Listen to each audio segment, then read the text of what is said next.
what do you want to do? You want to fill your book? You want to be busy? Well, we have some of the great answers today of getting your patients back. And we have 4 reasons for incorporating a recall system into your aesthetic practice. So today I am so excited, and I will introduce in a few minutes our special guest all the way from Israel, but I know him from New York. Dr. Harry Harcsztark is one of the first dentists who brought cosmetic aesthetic into a dental practice and started with the injectables. So we learn a lot from dentists. Most people don't realize that between the painless injections, between their recall systems that we'll discuss today, and incorporating and borrowing from cosmetic and dentists overall. Over the years, we've learned a lot. I mean, Harry's been doing this 40 years, but there's very good practice growth strategies and systems that dentists have learned that I think by talking to hundreds of practices a year, they don't really get it. So that's why we have today getting your patients back and 4 reasons for incorporating a system. So, and Dr. Harry is one of the first. He started out in New York and New Jersey, and he's currently in Jerusalem, Israel. So we're excited to have him from so far away. He's actually sitting in a bomb shelter right now, which is a little scary, but it was the quietest place that he could find. So that was really interesting and cool in itself. So for a bomb shelter, Harry, it looks pretty good. But currently you're a cosmetic dentist and facial beauty doctor in Jerusalem. And I know that you're looking to open your own center. You are a very experienced, over 40 years, dentist and very successful history of a private practice. And today you're going to give us some of your tips and pearls. We know that you're skilled in what you do. You also do a lot of volunteer work and nonprofit. You're with the United States Navy, but now I know you're doing some in Israel with the dental clinics. And you have a lot of extensive expertise in coaching and speaking and strategy planning. And you're very organized in what you do. I know you went to NYU, and I guess it's a far distance now to be in Israel, but it's a beautiful place to live, and I know that you're enjoying it very much. So I would like to introduce Dr. Harry to you now and talk about the recall systems and how and where they started, the history of them. Hi, how are you? Hi, Cheryl. Doing well, thanks. Nice to see you again. Well, it's good to have you here. So tell us a little bit about when you had your own practice and how you started. I know you were one of the first dentists to train physicians, and we learned lots of things from dentists, and one of them is our subject today on the recall systems. So tell us a little about the history of the recall systems and how it started and how it evolved a little bit to where it is today. Well, in dentistry, we have the wonderful idea that we get patients back every 6 months for a cleaning and to do a checkup on them. And the best thing is we get in touch and we keep in touch with the patients, so we try not to lose them. And that's one of the keys of a good dental recall system. And I've taken the recall system and incorporated it into my cosmetic practice also. And we find it extremely valuable. And if you want to know what a recall system really is you just basically pre-appoint the patients before they leave. So they have an appointment when they come back. They can present well. In a minute, we'll get into the 4 reasons for incorporating, but I think the concept of being proactive is a concept of why you leave it up to the patient to call you, where in dentistry, as you just started to mention, that, before they left, you made their next appointment. And I go for dental cleanings every 3 months. So they see me more often, and I always book in advance, not knowing where I'll be. And if I need to change it, I do. But I always appreciate the email, the text message I get to confirm my appointment and to remind me. So the reminders and the recalls are very valuable, because even if I can't make that appointment, I'm always answering and rebooking immediately without having to make several phone calls. I just look at my schedule. If something came up, if I can make it, great. And there are some recall systems that you can create on your own, as you and I discussed, on a spreadsheet. Or there's recall systems that exist with different solutions added to them, which we'll talk about. But I think the 4 key reasons for incorporating the recall into your aesthetic practice or any practice, not only aesthetic. We've learned from the dentist, and next slide will tell you some of the interesting items that you and I will point out. But, you know, one of the key things is that, you know, you want your patients to return. So how did it work in your practice, whether it was a dental or the aesthetic, with the recall? And what was the percentage of patients that actually returned because of the recall system? Well, we had a large dental practice in New Jersey. And what happens is we would assign a person who would be in charge of the recall system. The dental practice management companies, all the software, have a recall part in their software. So they would be able to take the patients that we have in the practice, that we have scheduled, go into the scheduler, and tell the patients when they're due to come. Before they would leave the office, okay, we would schedule them an appointment, whether it was 2 months, 3 months, 6 months, whatever was necessary for them. They were very heavy calculus builders. We'd even get them in once a month and clean them up. But that way we keep in touch with the patient, because there are a lot of incentives out there to leave your practice, pricing being one of them. But keeping in touch and making sure they like you is a major reason for them wanting to come back. And a lot of dentistry, in our case, was diagnosed from the recalled chair after the hygienist finished cleaning them. It was a big part of the practice. As a matter of fact, in dentistry, it's considered the lifeblood of your practice. So in aesthetics, you know, because you do consults. So you're going to look at the patient, you do a consult. Right now, we're doing a lot of virtual consults or a consult in person. So that would be the same to me, like the equivalent of getting my teeth cleaned and having somebody talk to me after to try to rebook me. How do you see that? Is that positioning any different? Well, it's a little different, but basically the concept is the same. I incorporated it into my cosmetic practice, aesthetic practice, because we know basically how long a Botox or a neurotoxin injection lasts. We know if we give a patient fillers, how long that's supposed to last. Over time, the experience with different patients and how long they last will give you an idea of when to recall them. And I found that the patients are very, very grateful when we remind them that it's time for them to come back. And in fact, we throw them an incentive. That way we keep our patients with our practice. They keep coming back, and they're very happy to maintain the nice youthful looks. And we're happy and they're happy. And it works quite well. Now, what's the incentives that you mentioned? Because everybody wants to incentivize and nobody really knows how to do it and how to do it right. And we have laws and we have to be careful. So tell us a little bit about what the dentist did.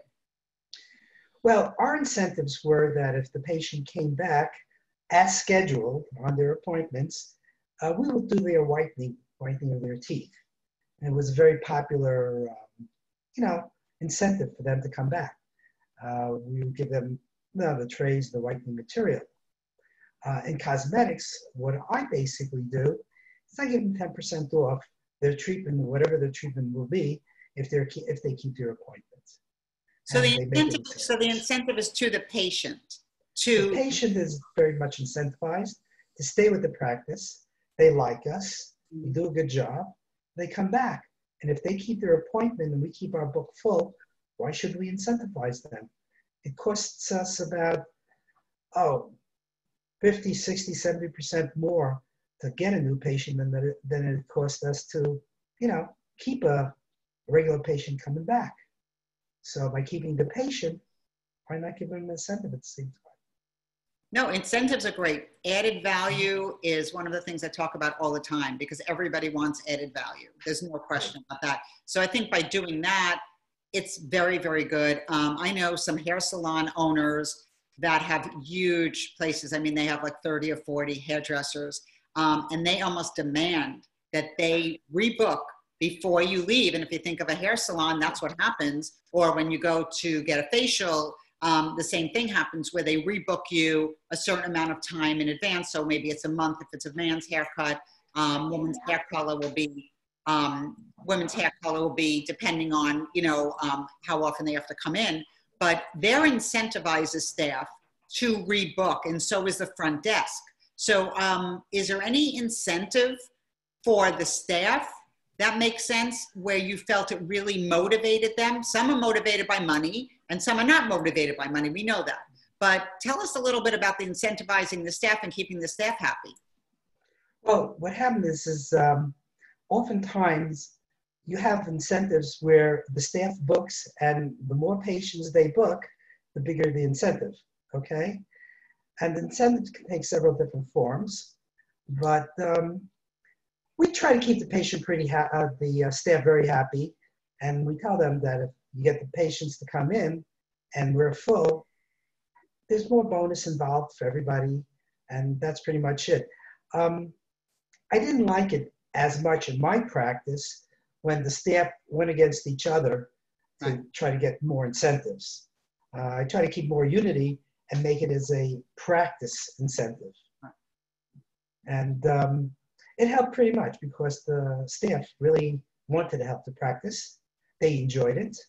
And we had some really good patients, and they appreciated, speaking to the patients and getting them to come in by pre-appointing.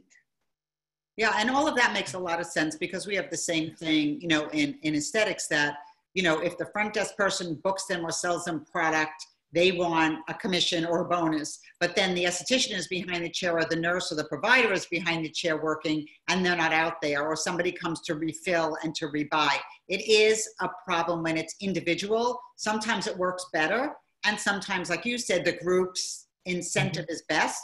Maybe come up with like a number that you want to hit a target or goal. It could be a number of patients, a number of new patients. It could be an amount of money. We do the same thing when it comes to events. How much do you want to make, or how many patients do you want to book?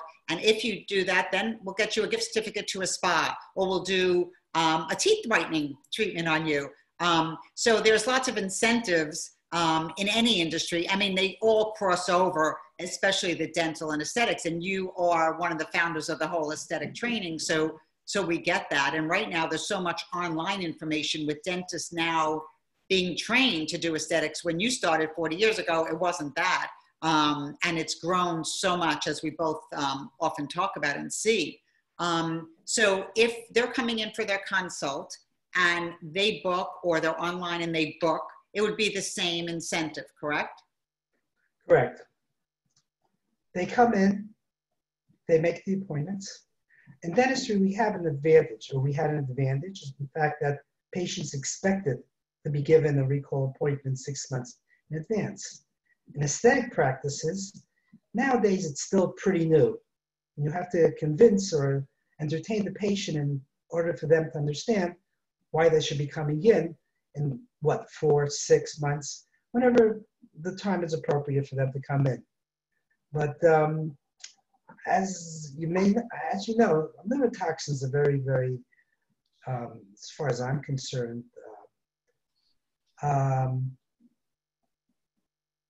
patients want to come in and get it done as soon as they see the lines come back, things like that. Absolutely. So it's almost self-incentivized. And all you're doing is reminding them to come back in, and they really appreciate that. Because it's extremely addictive. Once you got the lines gone, once they come back, they want to be back into the office. And if you have a very busy office, they often want to come back tonight. They want to see you right away. And if you pre-appoint them, they're in the schedule. If you have a very, very busy schedule, you might not be able to see them for a while. They'll go someplace else. And recall system usually solves that problem very nicely, because you tell them, you're already pre-appointed. I'm booked for 4 months in advance, but you have your time. So it's not a problem. So if a patient eats up neurotoxin really quick, so you give them a 3-month appointment. They know they'll come back, they'll feel good about it. And that's the value of it. And once you have a roadmap of a patient, you'll know when to appoint them. And they'll be grateful for it. And you'll be happier also. So when it comes to neurotoxins and fillers, So you Yes. want to upsell them or cross-sell them from one to the other, or a combination, or you have a medspa and you have other services. How would that work with the recall system if you're rebooking them for, let's say, a neurotoxin or Botox 3 months, or a disc board for 4 months? How would you then, I guess, upsell them to a filler, to threads, to a facial peels, microneedling, whatever it is that you're offering in your med spa? Well, the best thing is that when you get them back for what they came for, because what you pre-appoint is you write down what you're pre-appointing them for. So let's say it's neurotoxin. At that appointment going, well, seems like you can use a filler here, and you can, get a little youthful look on this end. You can do a little of that. We have a new, cream product out there that would help your situation quite a bit. Of course, new things come on the market all the time. And when you know they're coming in, you can kind of prepare exactly what it is that you want to. You can take a look at them and say, you can use a little of extra this, and you can use this. So the pre-appointing is very, very helpful, especially if you're booked months in advance. So with the recall system you use, was it, 40 years ago, obviously it wasn't text messaging, but there's text now, there's emails, there's phone calls. How did you actually set up your recall systems? Well, in our office, we had a very effective system. Well, we copied somebody's system, put it in perspective, where we had postcards. We used postcards a lot. Mm-hmm. And what the patient did is we had the patient fill out their own postcard, their name, their address, in their own handwriting. And in the back of the postcard, we told them they're coming in, to have their teeth checked and this and that. And if they keep their appointment, we'll give them a free whitening session also. And when they received and then 2 weeks, we used basically the 622 formula, where 6 months in advance, we gave them an appointment if it was a 6-month patient. 2 weeks before the appointment, we send out the postcards, which we kept in a tickler file. They would get it. And then 2 days before, we'd follow up with a phone call where we would confirm the appointment and actually, remind them that they have their appointment. And the patients were used to that. They appreciated it. And that's how we followed up. It was multi-level. It wasn't just one little thing. We used several different things. We found postcards to be very effective. Nowadays, you can keep it as simple as that if you want to, or use commercial recall systems you'll find on the internet. They'll do the more advanced SMSs and text messages and emails and things of that nature. If you have a person dedicated to the system to do it, that's even better. But you may have to rotate those people because few people like to be assigned doing the recall system all day long. So it's a system, and you may want to, have a person in charge of it, and then have a rotating system where somebody else does it every other week or something of that nature. I think dedicating a staff member is really important.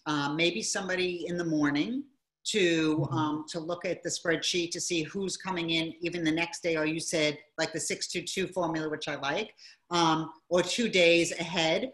And that maybe there's somebody else in the evening who is backing them up and checking and making sure that it was done, or if they didn't get in touch with somebody for some reason, that they can do that. So I think that you're right. It should be more than one person because nobody wants that job. They always say it's not in my job description to sit and do this. It's boring, but it has to be done. So I like the idea. Actually, interesting enough, the postcards, I remember when I was younger or years ago, I guess years ago I was younger, but I remember that both of us had that with postcards. I do remember the postcards. I don't remember if it was to the dentist or what, but I do remember filling out the information. It probably was my dentist for the postcards. And I think that that's great. There is the postcard mania that you and I discussed, the company, and they will give people who are our clients or who said they heard us live, they will give them a discount on a recall system that could be set up. Truthfully, we're getting less and less mail because there's more and more email.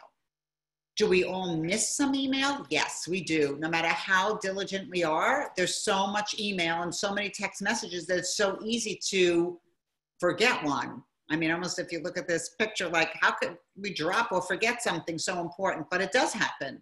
And so using a company like Postcard Mania could help you because they do oversized custom postcards.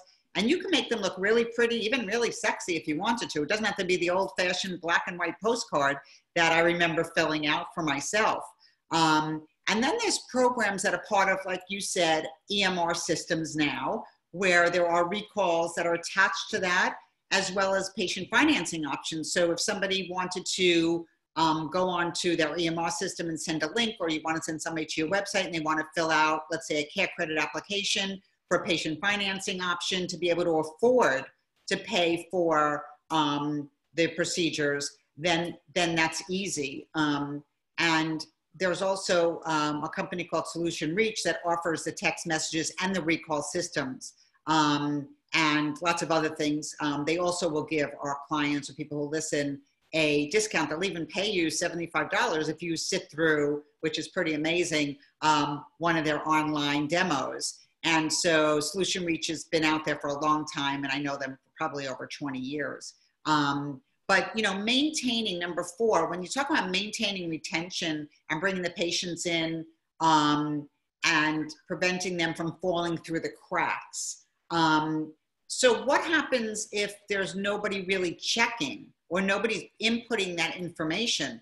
Who's going to actually find those patients that have fallen through the cracks? How can you go back and look 6 months or a year now that people have more time? Well, there's people working from home. If the offices are not open full time yet, depending on the states here, like in Israel, what's going on with the virus. There's some offices open, some are closed, some have limited hours. And we don't want anybody to fall through the cracks. So any suggestions on that? Well, the main thing is if you have a dedicated person to go and maintain that system, that's very important, okay? The new types of software that are out there that deal with recalls and things like that will remind you that this patient might not have been called or contacted in a longer period of time than you had him originally. Probably the most important key that you might want to write down is calling the patients on a follow-up right before their appointments to remind them of the appointment, not so much to confirm their appointment, you've done that already, but to remind them. And the key time that we made all our calls was between 5 and 6:30 p.m. That's the only times we ever made our calls.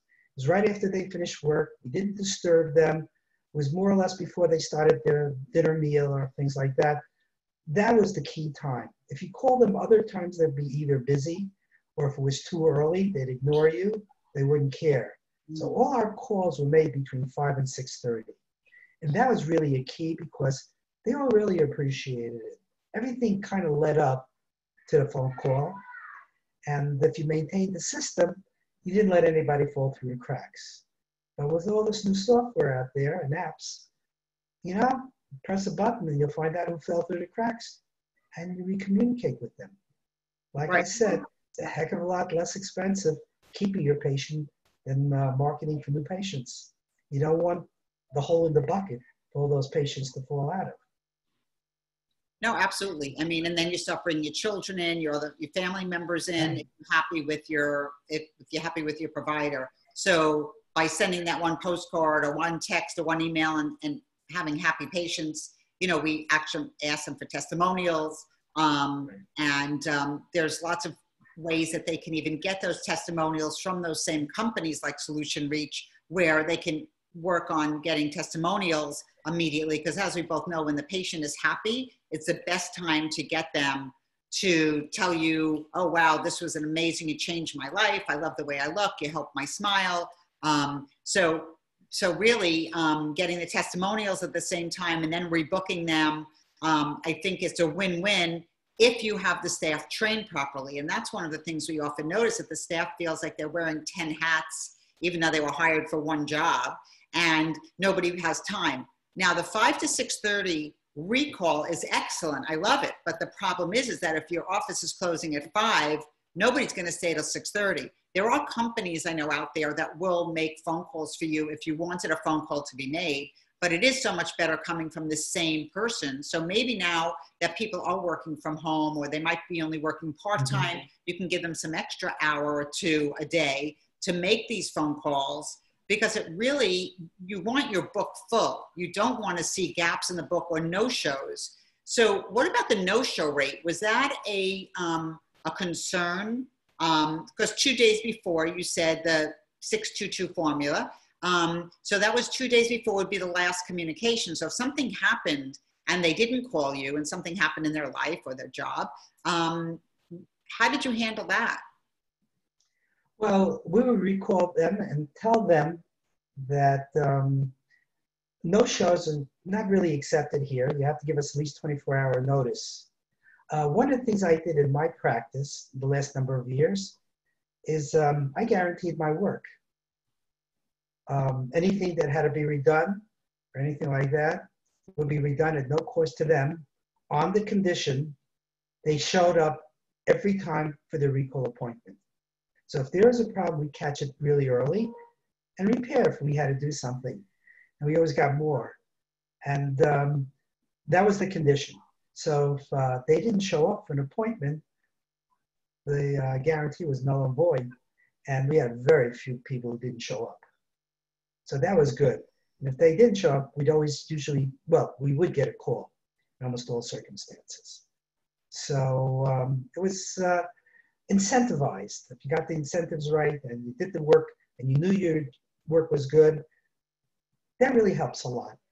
And then we'd offer them to give them gift certificates for their friends if they're, if they told their friends about us, and if they had a particular problem, they would come in.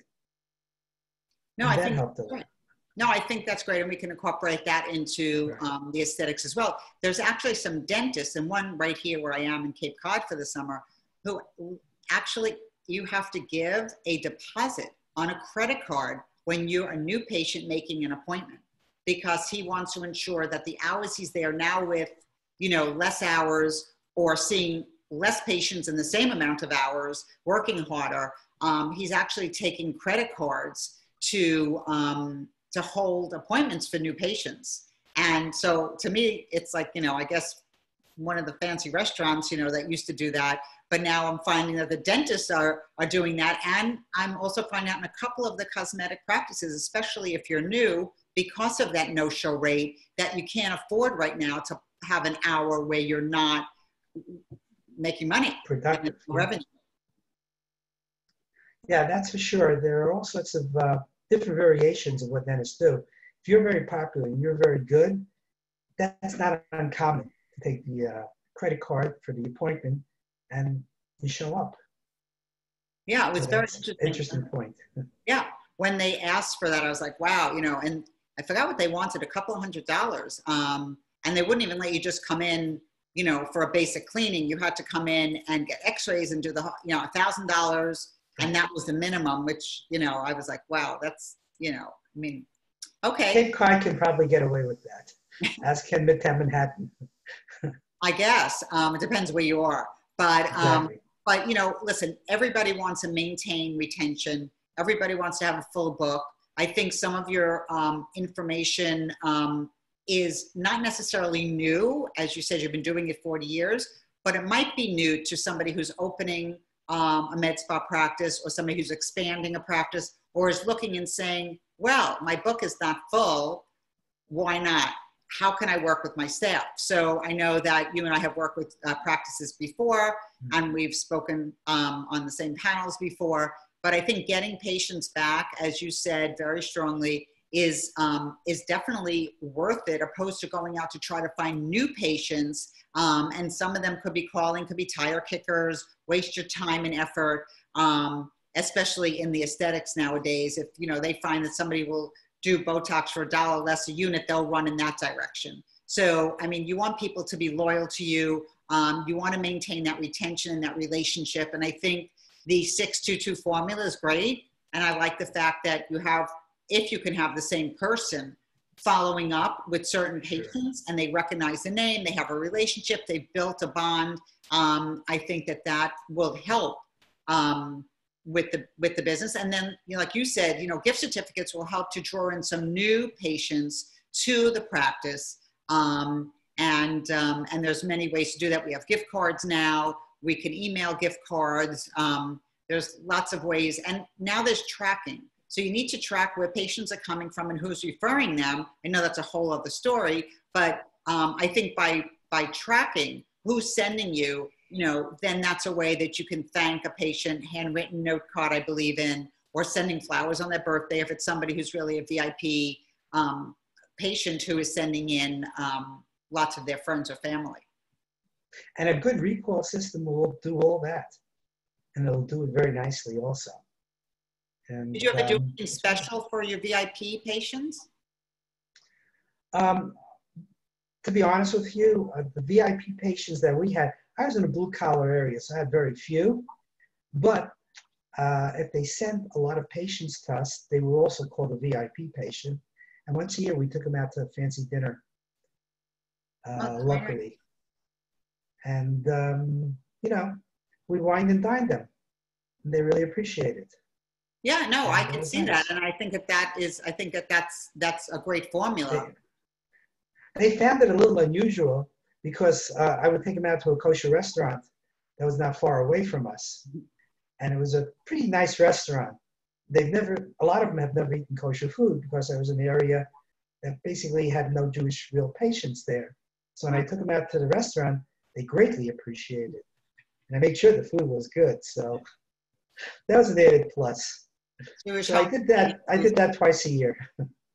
That's great. I think that's great. I honor, you know, and I think what you did was wonderful. And I love the fact that you as a dentist were training medical providers, because I know a lot of medical providers do not look at dentists or chiropractors or anybody else unless they're in their, you know, community, eye to eye level. And so I know that you've done a good job of breaking that barrier.